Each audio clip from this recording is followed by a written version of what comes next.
when life falls apart, do this.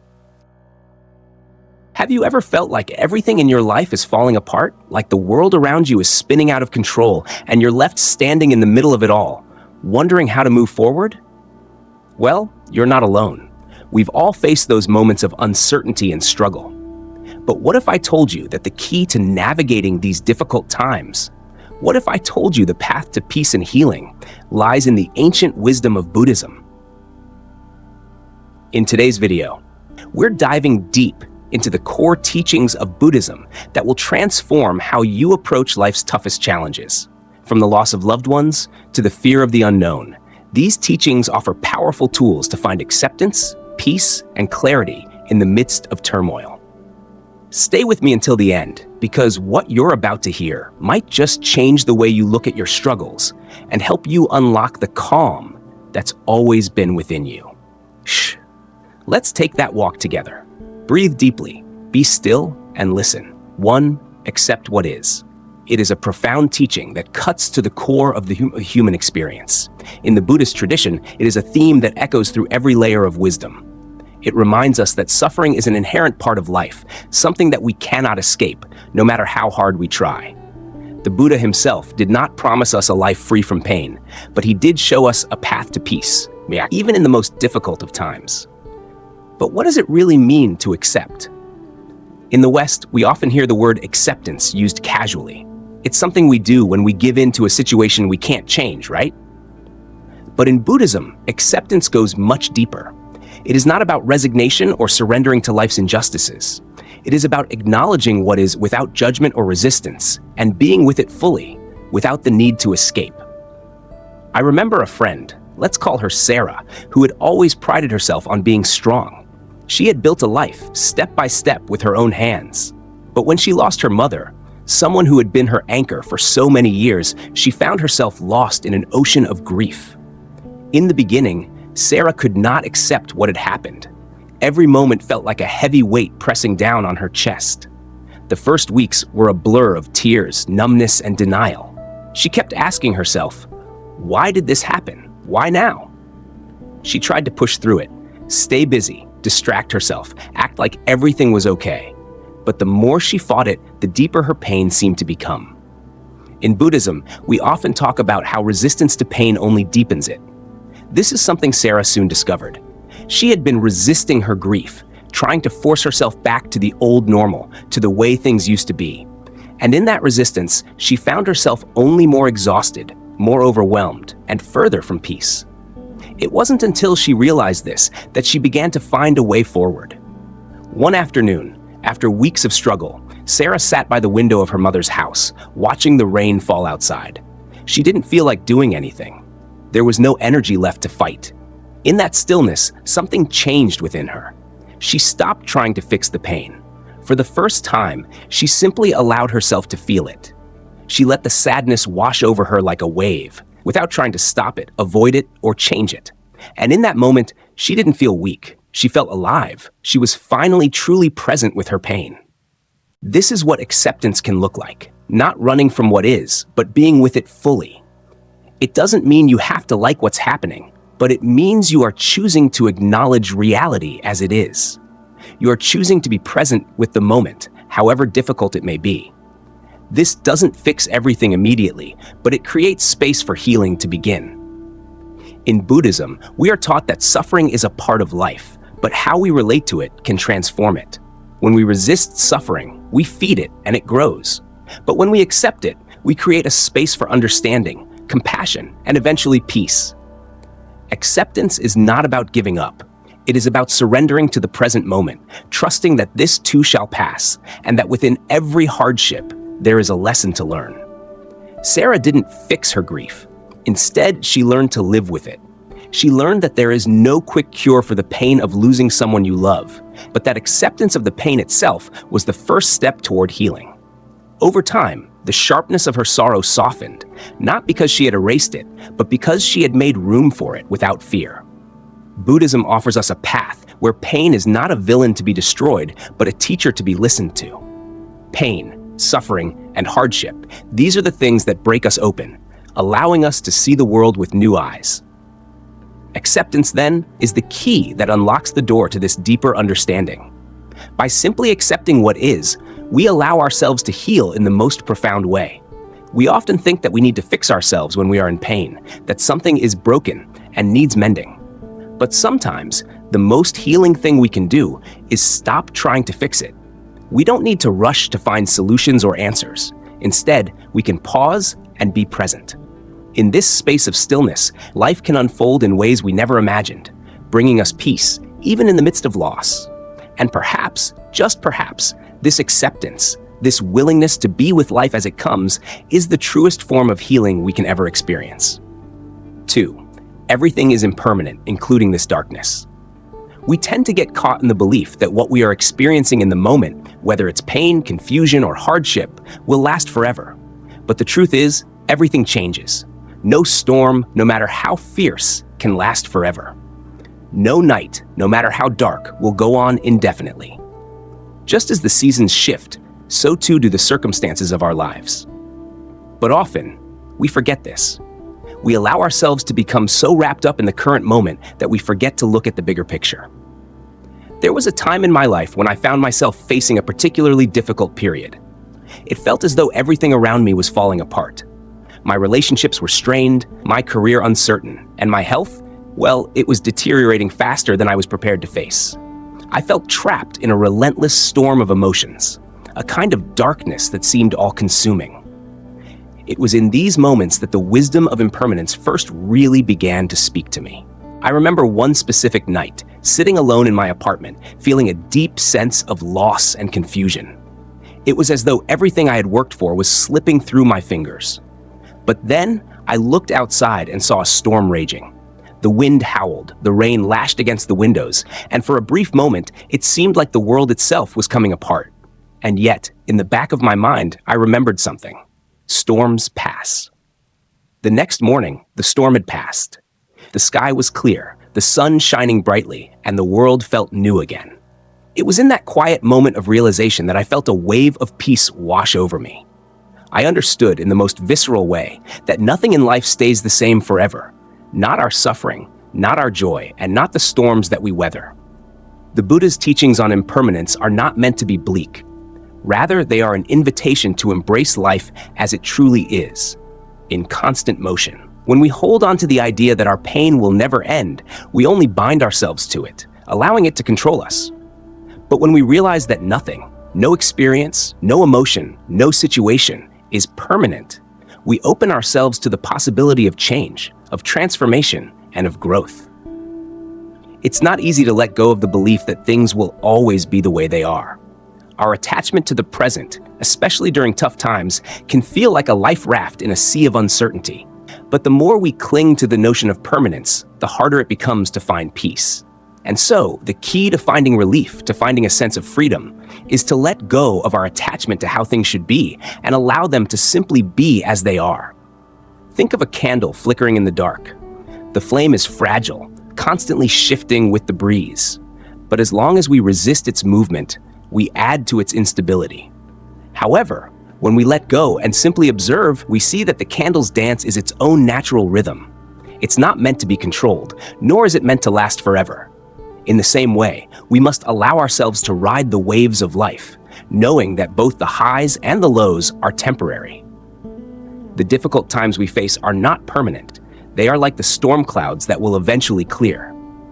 When I look back at my own struggles, I see how each one passed, just as the storm did. At the time, I couldn't see it, and I felt as though I was drowning in my emotions, unable to breathe, unable to escape the turmoil. But with time, the storm calmed, the pain faded, and a new clarity emerged. And with that clarity came the understanding that everything, whether good or bad, is subject to change.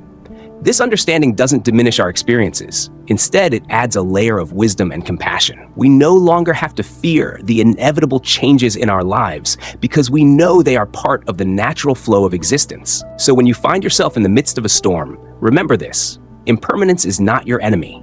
It is your ally. The winds will die down, the clouds will part, and in time, you will find the sun again. The beauty of impermanence lies in its ability to help us let go. Let go of the attachment to our pain, to our expectations, and to our need for control. In letting go, we can find freedom. Freedom to move through life without clinging, without resisting, and without fearing the inevitable changes that will come. We can find peace in knowing that nothing lasts forever, and that the end of one chapter always brings the beginning of another. In the end, it is not the storm that defines us, but how we navigate through it. And with the wisdom of impermanence, we can ride the waves with a steady heart, knowing that all things, good and bad, will pass. Third, let go of attachment, especially to control. It is one of the most difficult yet liberating teachings in Buddhism. It speaks to the very heart of the human experience. The things we hold on to most dearly are often the very things that bind us. We attach ourselves to outcomes, people, expectations, and the desire to control our circumstances, believing that if we hold on tight enough, we will find security, happiness, or peace. But in truth, these attachments only keep us locked in a cycle of fear and suffering. The Buddha's teachings on attachment are clear. Attachment leads to suffering. When we grasp onto something, we are, in a sense, setting ourselves up for disappointment because everything in life is impermanent. Nothing stays the same forever. Relationships change, careers shift, people come and go.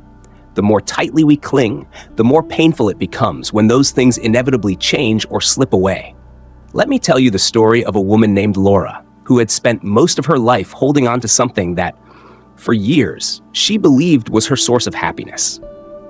Laura had been in a toxic relationship for over a decade. It wasn't that her partner was a bad person. It was simply that they had both become so entangled in unhealthy patterns that they couldn't see a way out. Laura had always felt responsible for her partner's happiness, and she believed that if she just loved him enough, or if she could fix the issues between them, everything would fall into place. She felt that without this relationship, she would have no identity, no purpose. But over time, the relationship began to take a toll on her. She felt emotionally drained, unappreciated, and stuck. Yet, she stayed, clinging to the hope that things could change, that with enough effort, she could fix it. She feared that letting go would mean losing herself entirely, that if she released this attachment, she would have nothing left to hold on to. One day, after a particularly difficult argument, Laura reached a breaking point. She realized that she had been holding on not out of love, but out of fear. The fear of being alone, the fear of being judged, the fear of losing everything she had worked so hard to build.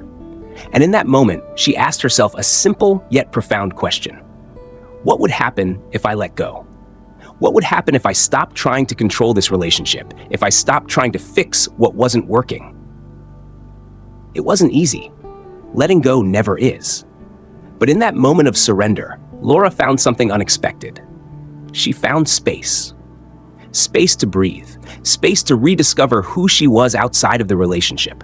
Slowly, she began to let go of the expectation that she could control the outcome, and instead she allowed herself to simply experience as it was. She didn't need to fix everything. She only needed to show up, be present, and release the need to control. And as she released her attachment to the relationship, something beautiful happened. She began to heal. She started doing things for herself, things she had long forgotten. She reconnected with old friends, pursued hobbies she had neglected, and found joy in her own company. Slowly, she found a deeper sense of fulfillment and self-worth. It wasn't that the pain of the breakup disappeared overnight, but she had given herself permission to feel, to grieve, and ultimately, to move on. She learned that in letting go, she wasn't losing anything. She was gaining her freedom. Laura's story is not unique. We all have attachments, whether to people, situations, or ideas that keep us tethered to a past that no longer serves us. Attachment to outcomes is perhaps the most insidious of all. We create stories in our minds about how things should be, and when reality doesn't match those expectations, we experience disappointment and frustration. The Buddha spoke of this kind of attachment as a source of suffering.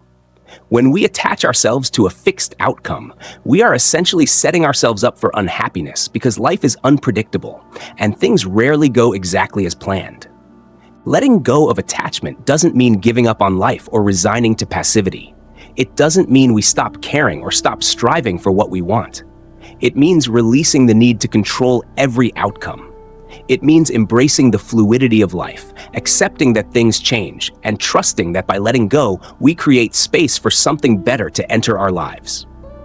The fear of letting go often comes from a deep belief that we won't be able to survive without the things we cling to. We think that without a certain person, job, or outcome, we'll lose our identity, our sense of self. But the truth is, we are more than the roles we play, the people we attach ourselves to, or the outcomes we chase. Our true selves are not defined by any external thing. When we let go, we don't disappear.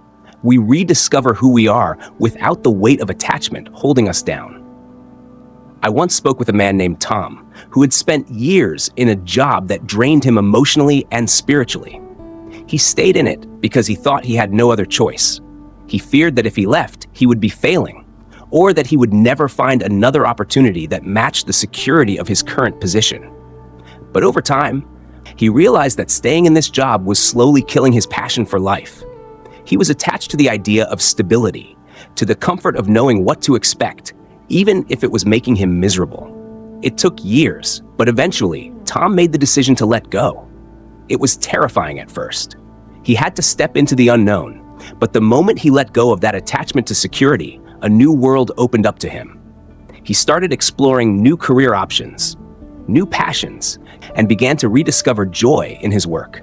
He learned that his true security didn't come from a job title or paycheck. It came from within himself. Letting go of the attachment to his career path led him to a deeper fulfillment than he had ever known. The act of letting go is not about losing, it's about creating space. Space for new growth, for new experiences, and for new ways of being. It's about trusting that when we release what no longer serves us, we open ourselves to the possibility of something greater. And most importantly, we learn that we are not defined by the things we cling to. We are defined by our ability to remain grounded, to stay true to ourselves, and to live with an open heart. Releasing attachment is not a one-time act, it's a continual practice, a daily choice to surrender the need to control, to let go of the fear that holds us back, and to trust in the flow of life. As we learn to let go, we find that we are not losing anything at all. In fact, we are gaining everything. Fourth, return to the present moment. The present moment is a sanctuary, a space of peace, stillness, and clarity that is always available to us, but often overlooked. In Buddhism, mindfulness teaches us to return to this moment, to be present, because it is only here, in the now, that true healing can take place. When we live in the past, we carry burdens of regret and nostalgia. When we live in the future, we carry anxiety and fear of the unknown. But when we come back to the present, we are freed from these chains. I want to guide you through a simple practice right now, a moment of mindfulness that can be the start of a shift in your life. So wherever you are, take a moment to stop. Close your eyes if you can, and bring your awareness to your breath. Breathe in slowly and breathe out gently. Feel the breath as it enters your body, cool and calm. And as you exhale, release any tension, any distractions, any worries that may be clouding your mind. Don't try to force anything. Just let the breath be your anchor to the present moment. Breathe in and breathe out. In this space, there is nothing to worry about. There is nothing to fix. In this moment, there is only the breath and you together in perfect harmony. Take a deep breath and let it go. With each inhale, feel yourself drawing in peace. With each exhale, feel the weight of the world lift from your shoulders, if only for a moment. This simple act of breathing is more than just a physical action. It's a return to the present. It is a practice of grounding ourselves in what is right here, right now. Our thoughts might pull us in 1,000 directions, but the breath always brings us back. Let me share the story of a man I once met named James. James was a successful lawyer, always running from one meeting to the next, constantly caught in the web of deadlines and obligations. His mind was always racing, always thinking ahead, always worried about the next thing. He would often tell me that he never had time for himself, that his life was consumed by the demands of his job and the expectations of others. And yet, despite all his accomplishments, he never felt truly at peace. One day, after a particularly intense day at work, James found himself sitting alone in his office, feeling utterly exhausted. The noise of the world outside seemed to press in on him, making it impossible for him to think clearly. His mind was a constant swirl of what had happened, what might happen, and what he still had to do. The weight of it all felt unbearable. That was when a colleague, someone who practiced mindfulness, suggested he try something simple. Sit quietly and pay attention to his breath. Just for a few minutes, she said, stop thinking about everything. Just breathe. At first, James was skeptical. How could something so simple help with the constant noise in his mind? But out of sheer curiosity, he gave it a try. He closed his eyes, took a deep breath, and just sat there. He focused on the feeling of the air entering and leaving his body.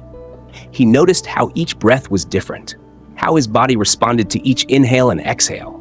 Slowly, his mind began to quiet. For the first time in a long time, James didn't feel the weight of the world on his shoulders. He didn't need to think about the past or the future. He was simply here, in this moment, with his breath. The noise of the world seemed to fade away, leaving only the peace of now. James realized something profound in that moment. All the stress, all the worry, all the chaos, it was just noise. It wasn't real. It wasn't permanent. It was all just passing through, like clouds in the sky. The only thing that was truly real was the present moment. From that day forward, James made it a practice to return to the present moment whenever he felt overwhelmed. Whether it was during a busy day at work, during a walk outside, or even before going to bed, he would take a few minutes to simply breathe and focus on the now. Over time, he began to notice a shift. The constant anxiety, the pressure, the sense of always needing to be somewhere else, they all started to lessen. What James discovered was simple but powerful. The present moment is always here, waiting for us to return to it. When we are fully present, we are no longer trapped by our thoughts or the expectations of the future. We are free to just be. Now, this doesn't mean that we ignore our responsibilities or avoid planning for the future, but it does mean that we don't let the future rob us of the peace that is available right now.